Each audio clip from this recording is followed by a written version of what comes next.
The summer after my first year of college, I learned that you can't come home again.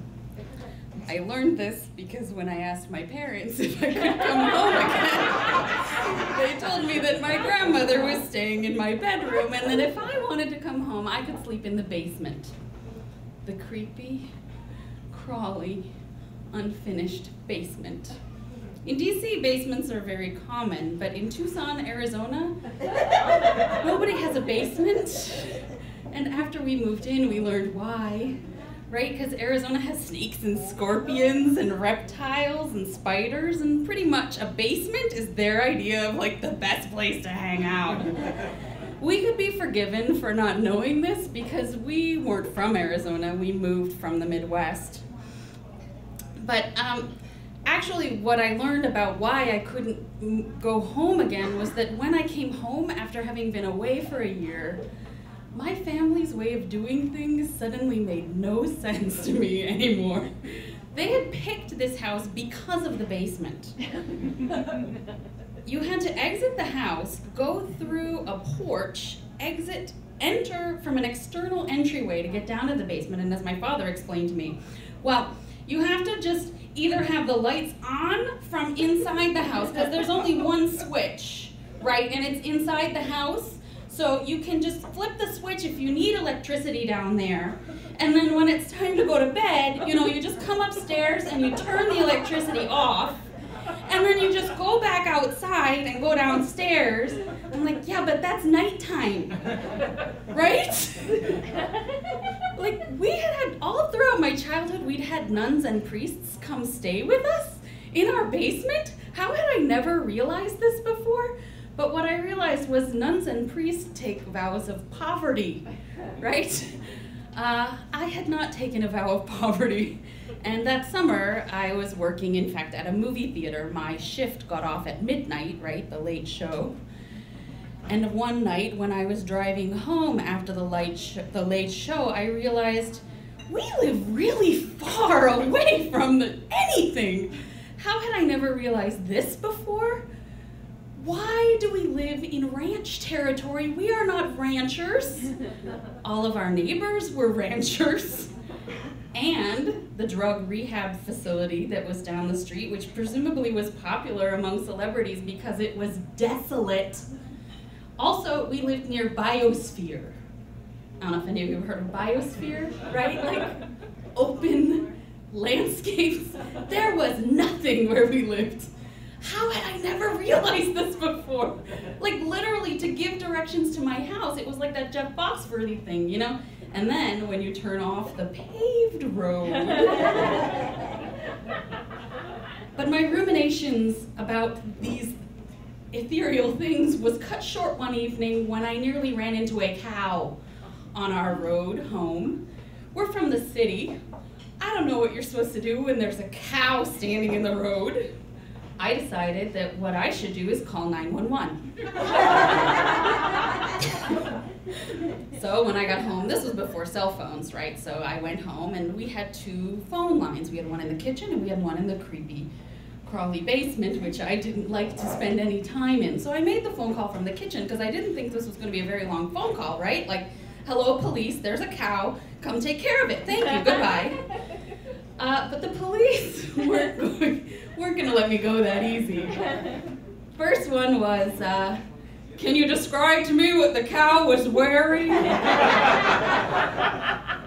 then the next one was, no, wait, I got one. All right, when you look directly at the cow, how many of them do you see, ma'am? I woke up the whole house explaining that I was not drunk, and I was a good Samaritan providing a public service. And if they didn't come out and take care of this cow, what they were going to have to come out and take care of was a car accident when somebody was driving blind drunk down our street. I can still see the look on my grandmother's face. She had to make herself a whole pot of tea to calm down that evening. And it wasn't really much better 2 nights later when I woke up the whole family because I thought I was being stalked. That evening on the ride home, I made eye contact. I do this all the time. At a red light when I was still on the portion of the commute that had red lights. I looked over and made eye contact with the driver next to me. Why I do this, I can't tell you. On that particular evening, the gentleman to my right thought that my eye contact at 2 o'clock in the morning meant, "Come in my car, please."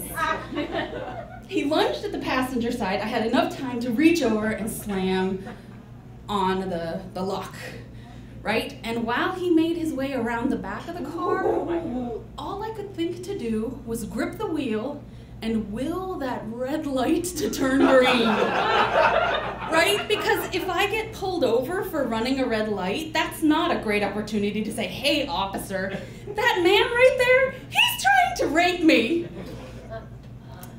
So no, I just blindly drove home, right? And blindly drove up the pitch black driveway and walked into the pitch black garage, threw myself into the pitch blackness of our house. My mother told me that, "Anna, you need to stop waking up the whole family at 2 o'clock in the morning. I can't take your grandmother when she's had no sleep." So it was that I tried to keep it together when I came home a few nights later and the front door was unlocked. All right, no big deal, until I walk into the kitchen and I see the phone light lit. Now I've explained to you that there are 2 phone lines in this house, one in the kitchen and one in the creepy, crawly basement. This is 2 o'clock in the morning. After ascertaining that my family were all asleep in their beds and not murdered in their beds, I decided I've learned some stealth over these couple weeks of creeping into black darkness, and I could really ascertain what we were dealing with on the psychopathy chart if I could overhear what conversation he was having, because presumably this person had broken into our house to make long-distance phone calls, right? I saw a spider on the way down and I lost my nerve. I crept back through the pitch black porch and the pitch black house and the pitch black bedroom, found my father, careful not to wake anyone up this time. Unfortunately, I didn't wake him up either. So I couldn't make him understand that he needed to help me find the bad man in the basement. Instead, he was banging around, throwing on the lights, throwing open the doors with a spatula, yelling, "Hey, rubber, rubber, rubber, hey, rubber," waking up the whole house in the process, and himself, as it turned out, and demanded that I explain to him why it was that he was standing in his pajamas holding a spatula in our basement. And I did. And when they heard about the phone line being lit, they said, "Well, Anna, of course, that's been broken for months." You see, when things like that break, all you just have to do is figure out how to work around it. You don't need to fix it. And when I think about this story could be why you can never go home again, or it could be about how I have a very active imagination, or now that you think about it, was a pretty high-strung kid, or it could mean that even here in the land of English basements, this is the story about God as my witness. I will never sleep below ground again.